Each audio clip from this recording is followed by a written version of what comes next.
Assalamualaikum warahmatullahi wabarakatuh. Perkenalkan, saya Amanda Erika Pade dari kelas 3F dengan NIM 151422146, mahasiswa aktif jurusan Pendidikan Guru Sekolah Dasar Fakultas Ilmu Pendidikan Universitas Negeri Gorontalo. Tujuan saya membuat video ini ialah untuk memenuhi tugas mata kuliah pengembangan bahan pembelajaran dengan dosen pengampuh Bapak Dr. Rustam I. Husain MPD. Di sini saya akan menjelaskan materi mengenai pengertian bahan pembelajaran sekolah dasar, karakteristik bahan pembelajaran SD, dan bentuk bahan pembelajaran SD. Baik, yang pertama yaitu pengertian bahan pembelajaran. Bahan ajar adalah sebuah persoalan pokok yang tidak bisa dikesampingkan dalam satu kesatuan pembahasan yang utuh tentang cara pembuatan bahan ajar. Bahan ajar adalah seperangkat sarana atau alat pembelajaran yang berisikan materi pembelajaran, metode, batasan-batasan, dan cara mengevaluasi yang didesain secara sistematis dan menarik dalam rangka mencapai tujuan yang diharapkan, yaitu mencapai kompetensi atau subkompetensi dengan segala kompleksitasnya. Bahan ajar memiliki beragam jenis, ada yang cetak maupun non-cetak. Bahan ajar cetak yang sering kita jumpai antara lain adalah handout, buku, modul, brosur, wall chart, dan juga lembar kerja siswa atau LKS. Yang pertama ialah handout. Handout adalah bahan tertulis yang disiapkan untuk memperkaya pengetahuan peserta didik. Guru dapat membuat handout dari beberapa literatur yang memiliki relevansi dengan kompetensi dasar yang akan dicapai oleh siswa. Saat ini, handout dapat diperoleh melalui download internet atau dari berbagai buku dan juga sumber lainnya. Yang kedua yaitu buku.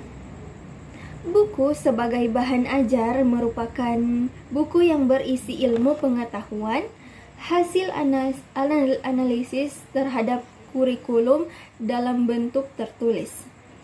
Buku disusun dengan menggunakan bahasa sederhana, menarik, dilengkapi gambar, keterangan, isi buku, dan juga daftar pustaka. Buku akan sangat membantu guru dan siswa dalam mendalami ilmu pengetahuan sesuai dengan mata pelajaran masing-masing. Secara umum, buku dibedakan menjadi 4 jenis, yaitu buku sumber, buku bacaan, buku pegangan, dan buku bahan ajar atau buku teks. Yang ketiga yaitu modul. Modul merupakan bahan ajar yang ditulis dengan tujuan agar siswa dapat belajar secara mandiri tanpa atau dengan bimbingan guru. Oleh karena itu, modul harus berisi tentang petunjuk belajar, kompetensi yang akan dicapai, isi materi pelajaran, dan informasi.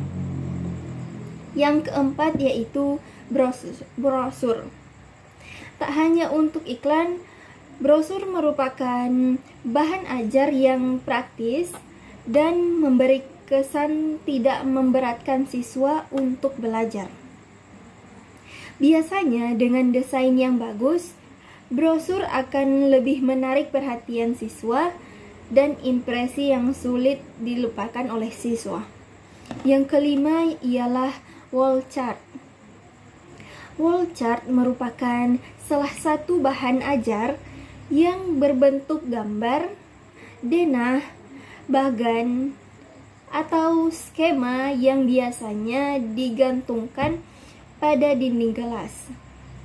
Fungsinya adalah untuk melatih penguasaan kosakata dan penyusunan kalimat atau meningkatkan pemahaman siswa dengan ilustrasi dan analogi. Yang keenam ialah lembar kerja siswa atau LKS.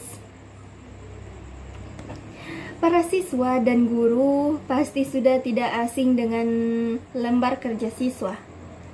LKS merupakan lembaran soal yang harus dikerjakan oleh siswa.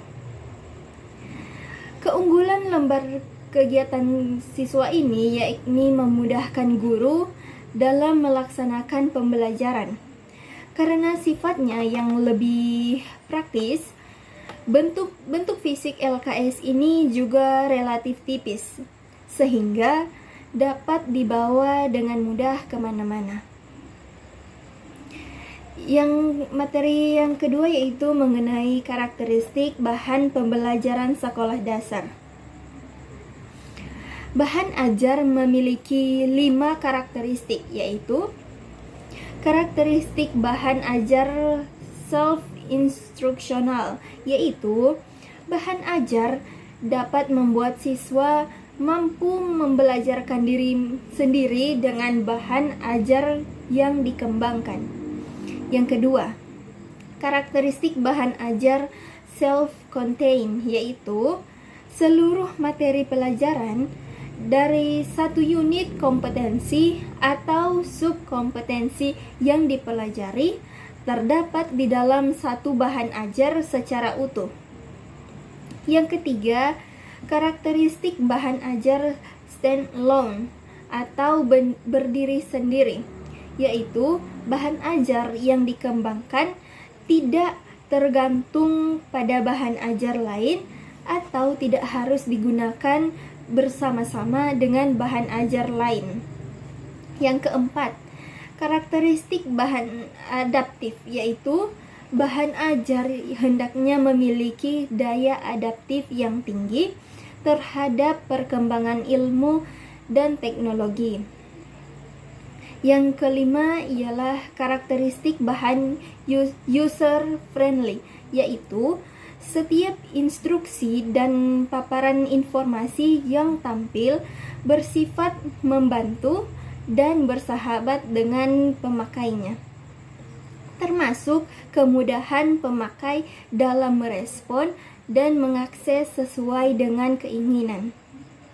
Jadi, bahan ajar selayaknya hadir untuk memudahkan pembaca untuk mendapatkan informasi dengan sejelas-jelasnya.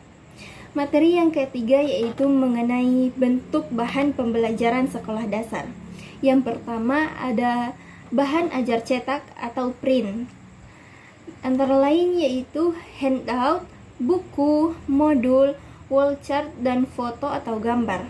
Yang kedua, bahan ajar dengar atau audio, yaitu radio dan kaset atau piringan hitam. Yang ketiga yaitu bahan ajar pandang dengar atau audio visual, yaitu video atau film dan orang atau narasumber. Baik, itulah materi yang bisa dapat saya sampaikan. Jika ada salah kata, mohon dimaafkan. Saya pamit undur diri. Wassalamualaikum warahmatullahi wabarakatuh.